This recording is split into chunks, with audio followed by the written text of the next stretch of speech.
தமிழ் உறவுகளே வணக்கம். ஏஎஸ்எம் 6436.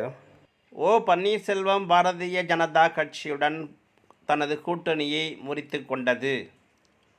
தமிழக அரசியலில் ஒரு முக்கிய திருப்பமாக இது பார்க்கப்படுகிறது. காரணங்கள்: ஓபிஎஸ் தற்போது தனியாகவே தனி அணி, தனி அடையாளம் கொண்டு செயல்பட முயற்சிக்கிறார். அதிமுகவிலிருந்து அவர் நீக்கப்பட்ட பின்னர் பாஜக அதிமுகவுடன் நெருக்கமாக இருந்து வருவது ஓபிஎஸ்க்கு அரசியல் பக்கபலமாக இல்லாமல் போனது. பாஜகவின் தற்போதைய தமிழ் மாநில தலைவர் அண்ணாமலையும் ஓபிஎஸ் இடையேயும் விரிசல் இருந்ததற்கான சாத்தியம் உள்ளது. அரசியல் தாக்கங்கள்: ஓபிஎஸ் கூட்டணியிலிருந்து விலகுவது பாஜகவுக்கு தமிழ்நாட்டில் சிறிய அளவிலான ஆனால் குறிப்பிட்ட வாக்குகளை இழக்க செய்யும். ஆனால் ஓபிஎஸ் தனக்கே ஒரு வலுவான ஆதரவாளர்கள் வட்டம் இருக்கிறார் என்பதில் சந்தேகம் இருக்கிறது. இது அவரை இன்னும் ஒரு தனி குரலாக நிரூபிக்க முயற்சியாக இருக்கலாம். பொதுவான மதிப்பீடு: இது அரசியல் இருப்பை உயிரோட்டம் கொடுக்க முயற்சிக்கும் ஒரு கலந்தாய்வு ஆகலாம். ஆனால் அவருடைய தனிப்பட்ட பலம் குறைந்ததால் இது பெரிய அரசியல் தாக்கத்தை ஏற்படுத்த வாய்ப்பு குறைவு. இருப்பினும் பாஜக மற்றும் அதிமுகவிடையே இருக்கும் உறவுகளும் எதிர்கால கூட்டணிகளும் இதனால் சில அளவு பாதிக்கப்படலாம். உரிமை மீட்பு குழு தனது உறவை முறித்து கொண்டுள்ளது என்பது ஒரு தீர்மானம்.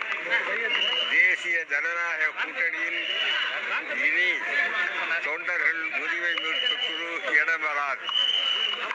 இரண்டாவதாக, தொண்டர்கள் உரிமை மீட்பு குழுவின் சார்பில் அதனுடைய தலைவர், கழக ஒருங்கிணைப்பாளர் பன்னீர்செல்வம் அவர்கள் விரைவில் தமிழ்நாட்டில் பல்வேறு இடங்களுக்கும் சுற்றுப்பயணம்.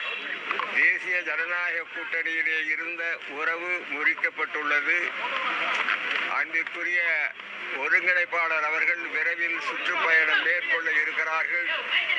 எந்த கட்சியுடன் எதிர்காலத்தில் கூட்டணி என்பதை இன்னும் சிறிது காலம் கழித்து அரசியல் நிலவரம் குறித்து ஆராய்ந்து முடிவெடுக்கப்படும். காரணங்கள் நாடு அறிந்ததுதான். நாம் எடுத்து சொல்ல வேண்டிய அவசியம் இல்லை. 26 தேர்தல் முக்கியமான தேர்தலா பார்க்கப்படுது தமிழ்நாட்டில். இப்போ அதை ஒட்டி நீங்க எப்படி பயணப்பட போறீங்க? அதான் அவர் பயணத்தை மேற்கொள்ள இருக்கிறார். எத்தனையோ தேர்தல்கள் தமிழ்நாடு சந்தித்து இருக்கிறது. அதே போல 2026 தேர்தலும் வரும். அதில் சரியான கூட்டணி, மக்களை சரியான திசையில் வழிநடத்தி செல்லுகின்ற கூட்டணி எதிர்காலத்தில் அமையும். அதை பொறுத்து எங்களுடைய முடிவு இருக்கும். 2023 நிர்வாகிகள் முடிவு ஒருமித்த முடிவாக இருந்ததா? ஆம். எல்லா கருத்து வேறுபாடுகளும் பேசி நாங்கள் எங்களுக்குள்ளேயே ஒருமித்த கருத்தை தான் தெரிவிக்கிறோம்.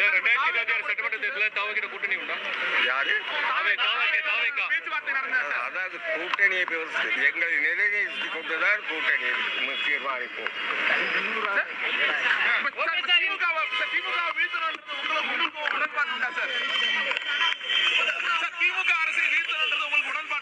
யாரை வீழ்த்த வேண்டும் என்பது எங்களது குறிக்கோள் அல்ல, யாரையெல்லாம் வாழ்த்த வேண்டும் என்பதுதான் எங்கள் குறிக்கோள்.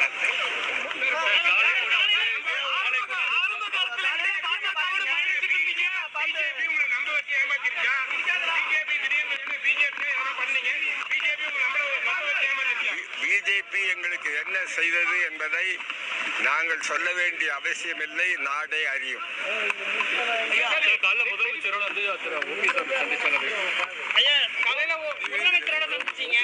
யாரு என்ன பேசுறீங்க? நான் சென்னையில் இருக்கின்ற பொழுது தியாசபைகள் சொசைட்டியில் நடைபயிற்சி மேற்கொள்வது வழக்கம். அந்த நடைபயிற்சியின் போது அவரும் நடைபயிற்சியில் இருந்தால் வணக்கம் சொல்லிவிட்டு செல்றோம். ஐயா, தேசிய ஜனநாயக கூட்டிலிருந்து நீண்ட காலமா பயணிச்சு இன்னைக்கு அதுல இருந்து வெளியே ஒரு முடிவு எடுத்திருக்கீங்க. இப்போ இந்த முடிவுக்கான ஸ்ட்ராங்கான ஒரு ரீசன் என்னங்க? மக்களுக்கு தெரியும் சொல்றாருல. ஐயா, பாஜக ஒரு சூழ்ச்சியால